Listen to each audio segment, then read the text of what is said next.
27 contra 4.000. Esos son los números. 27 operadores Delta Force contra el aparato de inteligencia más letal de América del Sur. Un dictador militar con 13 años en el poder, rodeado por agentes entrenados para hacer desaparecer gente sin dejar rastro. Un país entero convertido en fortaleza. Y una ventana de 90 segundos en una carretera de montaña para sacarlo vivo de un convoy blindado. Chile, septiembre de 1986. El Cajón del Maipo. Un valle estrecho encajado entre paredes de roca andina, a 47 kilómetros de Santiago. El general Augusto Pinochet Ugarte viaja de regreso desde su retiro de fin de semana en El Melocotón. 8 vehículos. 30 agentes de la CNI, armados hasta los dientes. Blindaje clase 3 en el Mercedes presidencial. Comunicación directa con la base militar de Peldejué. ¿Y si algo sale mal? Si alguien toca un solo vehículo de esa caravana, un pelotón de reacción rápida llega en 15 minutos. Esa es la ecuación. Los números no están a favor de nadie que intente esto. Pero los 27 operadores que esperan en las sombras del valle tienen algo que nadie en Chile, ni la Resistencia, ni el FPMR, ni la CIA, tuvo jamás. Saben exactamente lo que va a pasar esta noche, porque ya pasó. Y fracasó. La pregunta es, si esta vez pueden hacerlo diferente. Para entender por qué capturar a Pinochet en 1986 es una de las operaciones más difíciles que se puedan imaginar en suelo latinoamericano, hay que entender qué era Chile en ese momento. No era un país. Era un estado de vigilancia con bandera.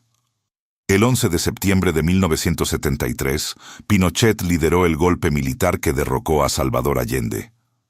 El Palacio de la Moneda ardió. Allende murió. Y Chile entró en una oscuridad que duraría 17 años. En cuestión de semanas, Pinochet consolidó el poder absoluto. Creó la DINA, la Dirección de Inteligencia Nacional, bajo el mando del coronel Manuel Contreras. La DINA no era una agencia de inteligencia convencional. Era una máquina de terror. Entre 1973 y 1977, más de 3.000 personas desaparecieron. Detenidos en la noche. Llevados a centros clandestinos.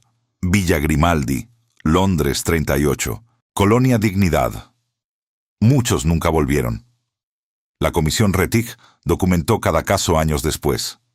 3.197 nombres, y esos eran solo los confirmados.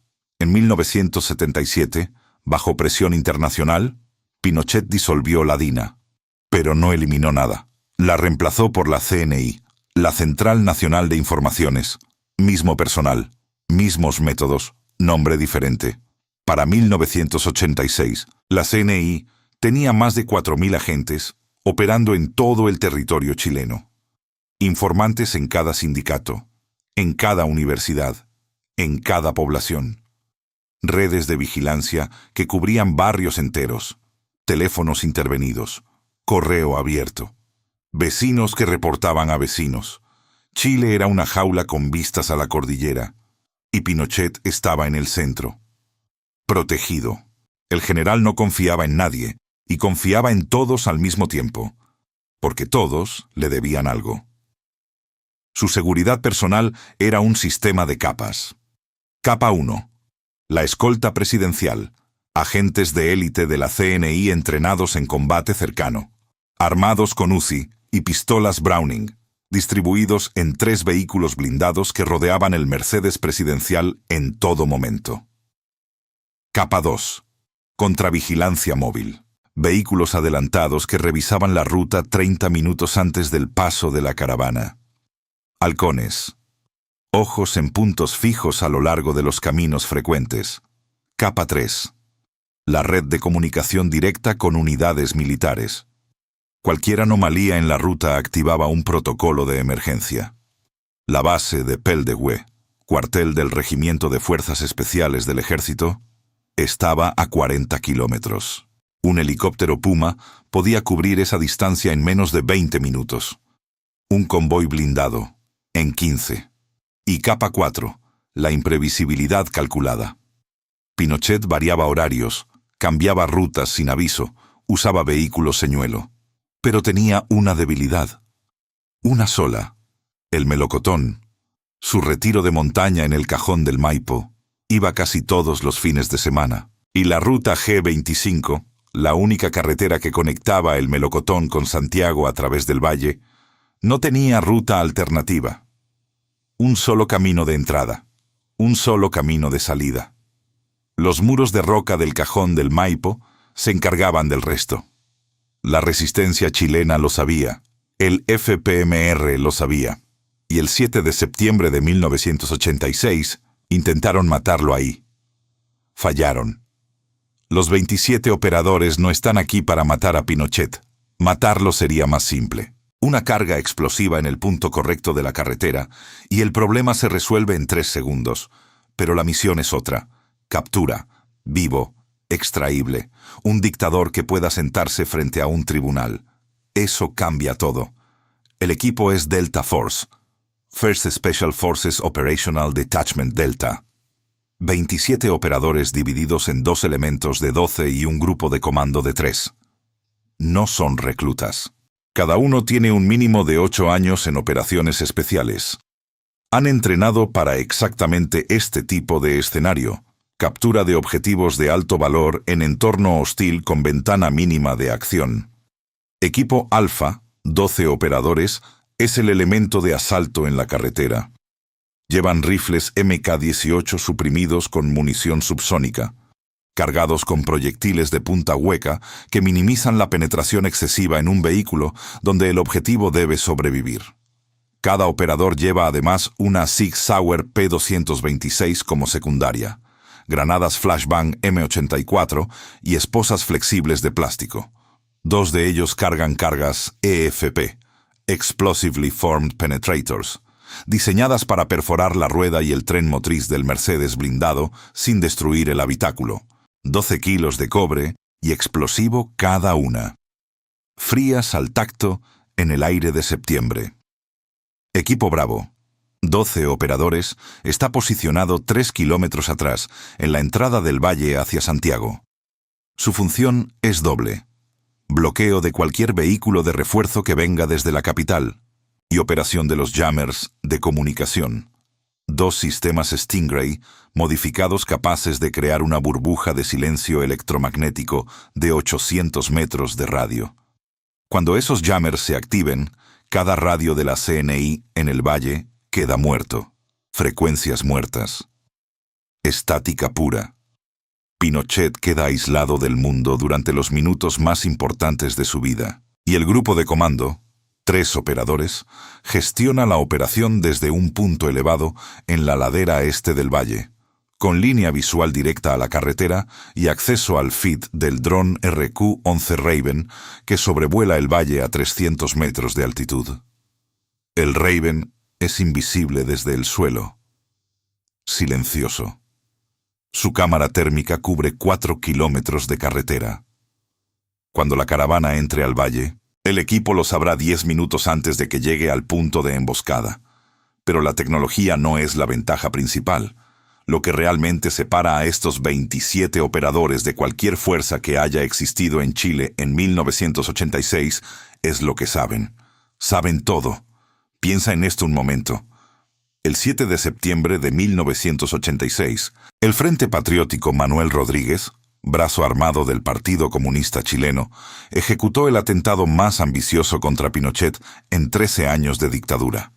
Un comando de 21 guerrilleros emboscó la caravana presidencial en la ruta G25, en el cajón del Maipo, con RPG-7 soviéticos y fusiles M16 contrabandeados desde Cuba en la Operación Carrizal Bajo ese mismo año. Dispararon todo lo que tenían. 5 escoltas murieron. Pinochet sobrevivió. El atentado falló por 3 razones que el FPMR no pudo prever, pero que hoy están documentadas en cada informe, cada testimonio, cada libro escrito sobre esa noche. Primera razón. El RPG-7 impactó el vehículo equivocado. El Mercedes de Pinochet era el tercer auto en la caravana, pero el atacante con el lanzacohetes Apuntó al segundo. Un vehículo escolta. Error de identificación bajo presión. Segunda razón. Óscar Carvajal, el chofer de Pinochet. Un hombre que había practicado maniobras evasivas cientos de veces. Cuando las balas empezaron a impactar el blindaje, Carvajal hizo lo único que podía salvar la vida de su pasajero. Metió reversa a velocidad máxima, giró el Mercedes 180 grados bajo fuego y aceleró en dirección contraria por la carretera. Tercera razón. No había bloqueo trasero. El FPMR concentró toda su fuerza en el punto de emboscada, pero dejó la retaguardia abierta. Cuando Carvajal giró el auto, tenía 1,5 kilómetros de carretera libre detrás de él. Suficiente. Los operadores Delta saben cada uno de estos errores. Los han estudiado. Tienen los testimonios de los propios guerrilleros del FPMR, entrevistados décadas después. Tienen los informes desclasificados de la CNI que revelan los protocolos de seguridad, las frecuencias de radio, la disposición exacta de los vehículos en la caravana.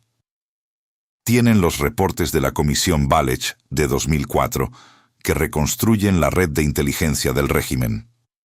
Y tienen algo más: el patrón de vida de Pinochet. El general iba a El Melocotón casi cada fin de semana.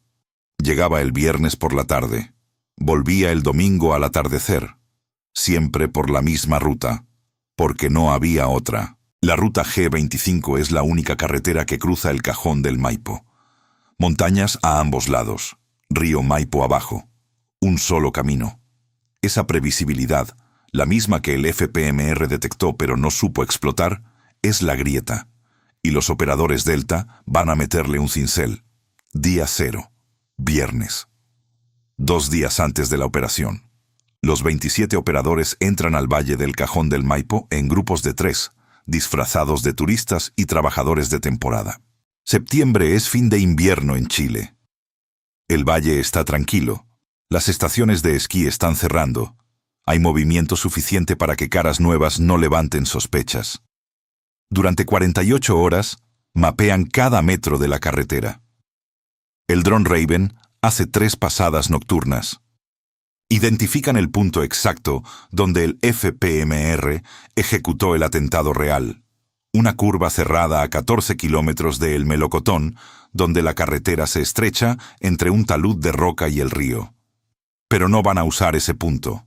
Lo descartan. La CNI lo tiene marcado.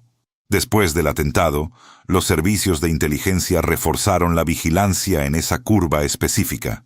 En cambio, eligen un punto 3 kilómetros antes. Una recta corta donde la carretera cruza un puente angosto sobre un tributario del Maipo.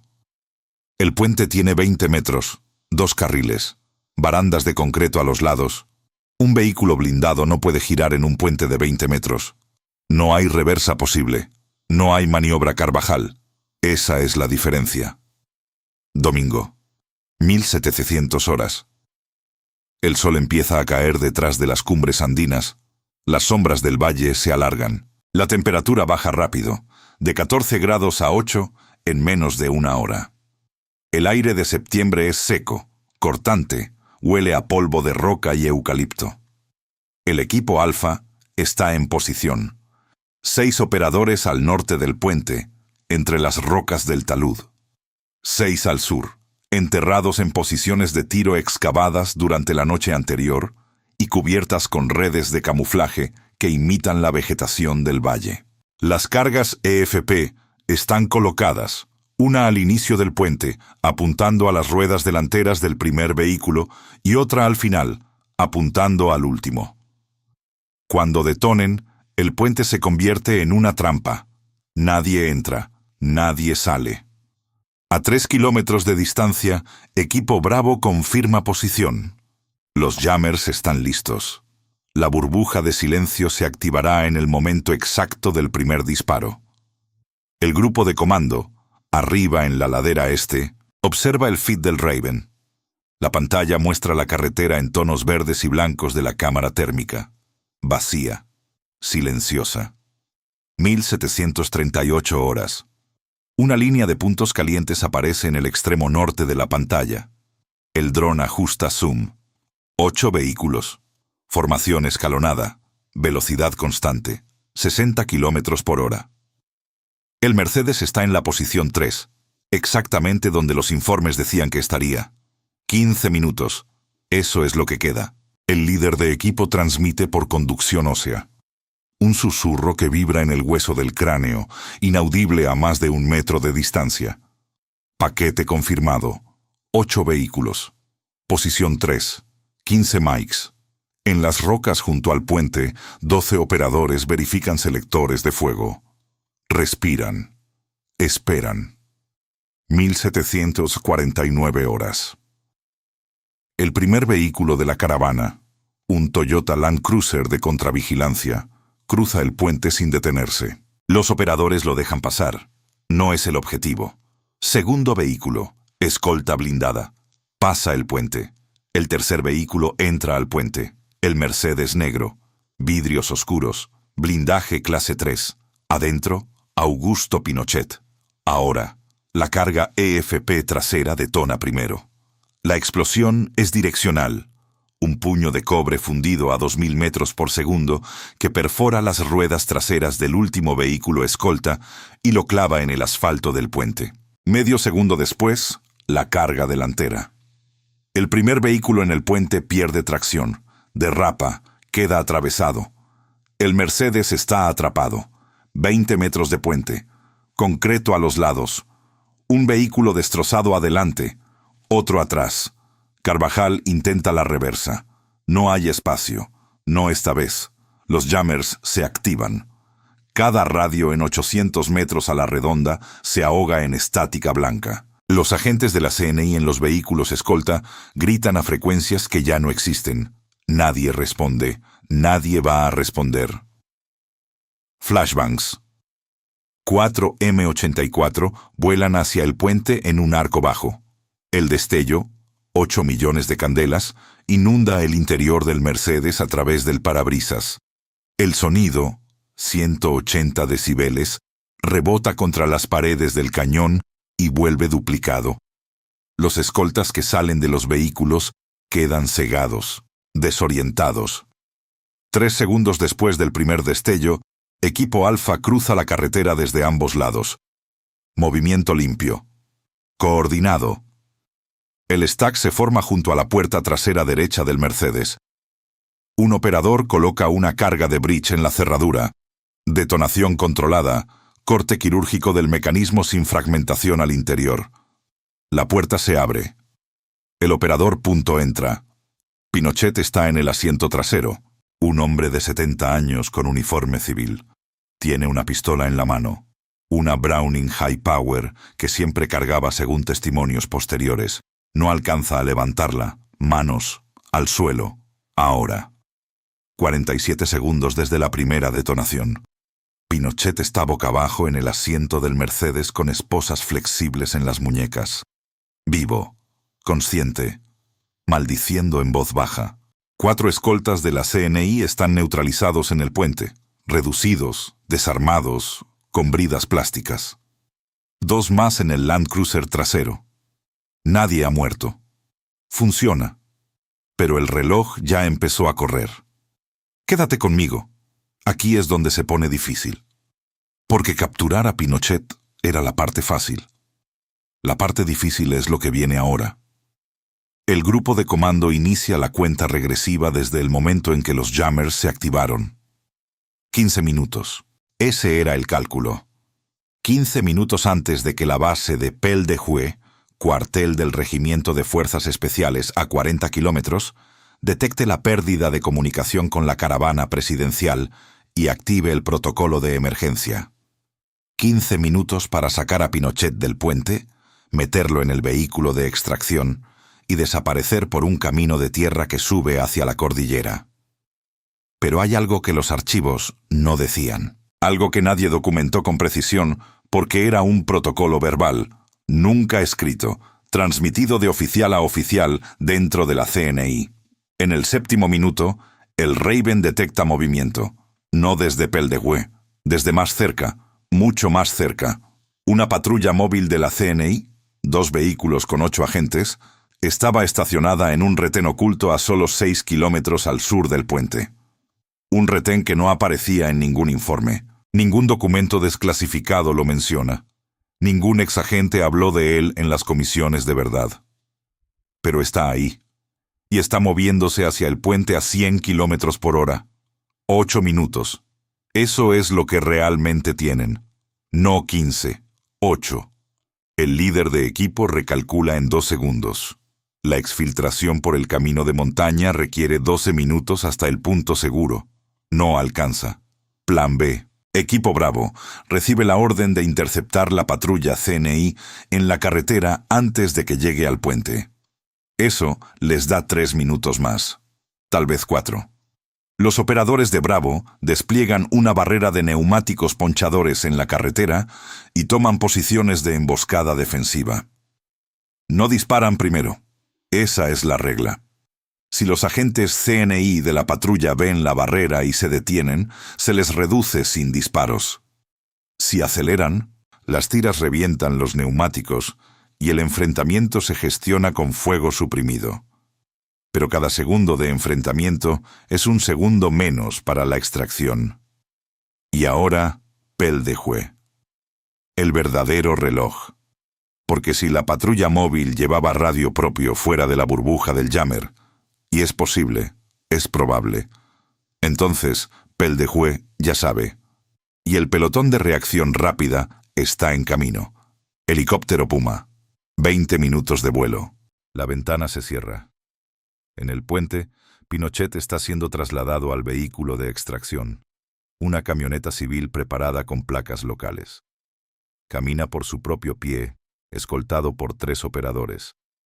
Tiene un corte en la frente por el impacto contra el asiento delantero durante la detonación de la EFP. Sangra poco, no habla.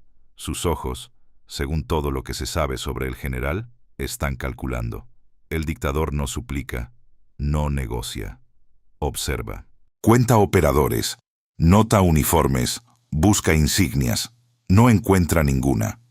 El convoy de extracción sale del puente hacia el sur y gira inmediatamente en el camino de tierra que sube hacia la cordillera. La oscuridad ya es casi completa. Los NVGs se activan. El mundo se convierte en tonos de verde y plata, y las estrellas sobre los Andes son puntos blancos que explotan en el visor. El camino es angosto, apenas 2 metros de ancho. Piedras sueltas. A la derecha, la ladera cae 30 metros hacia el río. El conductor acelera todo lo que la prudencia permite. 40 kilómetros por hora en un camino que pide 20. Detrás de ellos, a 6 kilómetros, Equipo Bravo intercambia los primeros disparos con la patrulla CNI. Fuego suprimido contra fuego abierto. La noche del Cajón del Maipo se rompe con el eco de cada ráfaga rebotando entre las montañas. 3 minutos de contacto. Bravo neutraliza la patrulla sin bajas propias. 2 agentes heridos, 6 reducidos. Pero el ruido viajó, y los jammers ya no cubren esa distancia. En algún lugar entre Santiago y Peldehué, un oficial acaba de recibir una llamada que cambiará la noche. La camioneta sube por el camino de montaña. Pinochet en el asiento trasero. 3 operadores con él. El resto del equipo se repliega por rutas separadas. Protocolos de evasión y escape que cambian cada hora según un algoritmo preestablecido. Nadie lleva nada que lo identifique. Nadie lleva nada que vincule la operación con un gobierno. Deniabilidad total. El punto de extracción final es una pista de aterrizaje improvisada a 22 kilómetros de altitud en la cordillera, un claro entre las rocas donde un helicóptero civil puede aterrizar y despegar sin ser detectado por los radares chilenos que en 1986 no cubren las altitudes superiores a 4.000 metros en esa zona. Pero llegar ahí toma 45 minutos por el camino de montaña, y el helicóptero Puma de Peldehué ya está en el aire. El Raven, con su última hora de batería, lo detecta a 30 kilómetros. Se acerca. El dron no tiene armas, solo ojos. Y lo que ve es un punto de calor moviéndose rápido hacia el valle. 20 minutos. La matemática es cruel. La camioneta necesita 45 minutos. El Puma llega en 20. No alcanza. No así. El líder de equipo toma la decisión más difícil de la operación: detener la camioneta, abandonar el vehículo, continuar a pie con Pinochet por un sendero de montaña que no aparece en ningún mapa, identificado por el Raven durante los 2 días de reconocimiento previo. Invisible desde el aire, cubierto por la vegetación baja de la precordillera, es más lento, mucho más lento. Pero el Puma no puede verlos si están bajo los árboles. Y en la oscuridad total de la cordillera chilena, sin térmicas propias, el helicóptero militar de 1986 es un gigante ciego, buscando sombras en la montaña. El Puma sobrevuela el valle durante 37 minutos. Ilumina la carretera con su reflector. Encuentra el puente destrozado. Encuentra los vehículos de la caravana. Encuentra a los escoltas atados, pero no encuentra a Pinochet. Los operadores caminan en silencio por el sendero de montaña. Pinochet entre 2 de ellos. El general tiene 70 años y no está en forma para una caminata nocturna por la precordillera andina. Se detiene cada 200 metros. Respira con dificultad. El aire a 2.800 metros de altitud corta los pulmones. Pero camina, porque no tiene opción. A las 2.200 horas, 4 horas y 22 minutos después de la primera detonación en el puente, el grupo llega al punto de extracción. El helicóptero civil ya está ahí, rotores encendidos. En 3 minutos, Pinochet está dentro. La aeronave se eleva sobre la cordillera y desaparece hacia el este, cruzando la frontera argentina a una altitud que ningún radar de 1986 puede seguir. Funciona. Pero la pregunta que queda no cabe en un helicóptero. Chile amanece el lunes sin Pinochet. La noticia explota. Los miembros de la Junta Militar se reúnen de emergencia. El general Matei, el almirante Merino, el general Stange. 3 hombres que han vivido 13 años a la sombra de Pinochet. Hay 2 caminos. El primero, otro general toma el control. La dictadura continúa. Los desaparecidos siguen desapareciendo. La transición democrática se retrasa 10 años o más. El segundo, el vacío de poder desata una fractura interna. Las fuerzas armadas se dividen. La presión internacional, que ya era enorme en 1986, se vuelve insostenible. Y Chile encuentra la democracia antes del plebiscito de 1988. Nadie puede saber cuál habría sido.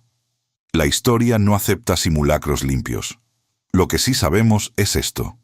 En la realidad, Pinochet sobrevivió al atentado del FPMR esa noche de septiembre. Usó el ataque como justificación para endurecer la represión.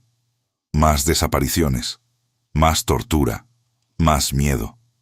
2 años después, en 1988, aceptó el plebiscito, convencido de que ganaría.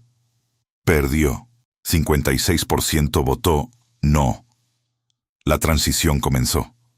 Pinochet dejó el poder en 1990, pero nunca fue juzgado en Chile.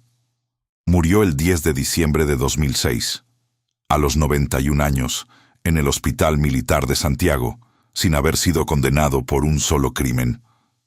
300 casos abiertos contra él, ninguna sentencia. ¿Podrías tomar esa decisión? Sacarlo vivo de ese Mercedes en una carretera de montaña, sabiendo que el éxito no garantiza justicia, solo la posibilidad de justicia. Sabiendo que matar al dictador es más fácil, más limpio, más seguro para tu equipo. Pero capturarlo, arrastrarlo por una montaña andina de noche, cruzar una frontera, sentarlo frente a un tribunal, eso es otra cosa. Eso cuesta más. Esa es la verdadera misión. No el puente, no la emboscada, no los jammers, ni los NVGs, ni las cargas EFP. La misión es creer que un hombre que hizo desaparecer a 3.000 personas merece algo que él nunca les dio a ellos. Un juicio. ¿Funcionaría el plan? 27 operadores Delta podrían sacar a Pinochet del cajón del Maipo antes de que el ejército chileno cierre el valle. ¿O el aparato de vigilancia de la CNI los detectaría antes de que la primera carga detone? Y la pregunta más difícil: si lo capturan, si lo sientan frente a un juez, si el mundo lo ve responder por cada nombre de la lista de la Comisión Rettig. ¿Chile sería hoy un país diferente? ¿O la historia encuentra siempre la manera de llegar al mismo lugar? Déjalo en los comentarios. Y si llegaste hasta aquí, ya sabes qué hacer. Dale like, suscríbete. Activa la campana, porque esto apenas empieza. 27 contra 4000. Y el reloj no para.